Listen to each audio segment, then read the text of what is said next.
ছাড়া দেখবেন যারা খেলে মাঠে এরা কি প্রস্তুতি ছাড়াই মাঠে যায় না, আগে প্রস্তুতি হয়ে পরে মাঠে যায়।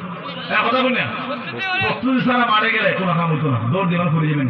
কথা বলি কেন, এটা ক্রিকেট খেলা কোনো ফুটবল খেলা কোনো আর যে কোনো খেলা এখন দেখবেন খেলোয়াড়রা দু একদিন আগ থেকে অন্তত খেলার 1 ঘন্টা আগে হইলো দৌড়াদৌড়ি করে। কথা বলি কিনা, কেন খেলে যেন একটু সুন্দর হয়ে খেলা হতে পারে।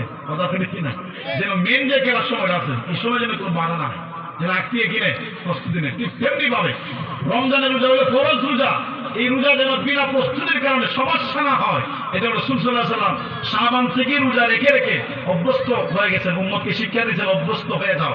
এই জন্য যে অবশ্যই যেন যদি অভ্যস্ত হয়ে যায় তাহলে রমজান মাস এই দিন লাম্বা হোক একটাও অভ্যাস যদি ওই জায়গা আর রাখতে কোনো সমস্যা হবে।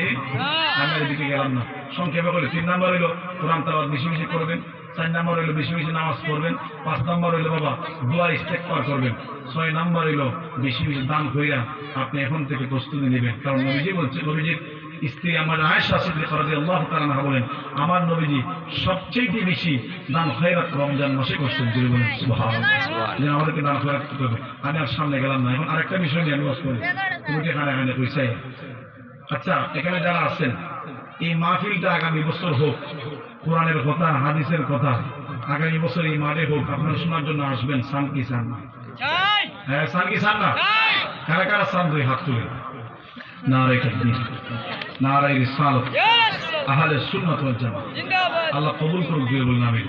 এবার আটলা মাইলেন এখন যে আট তুলা বলছেন সাইন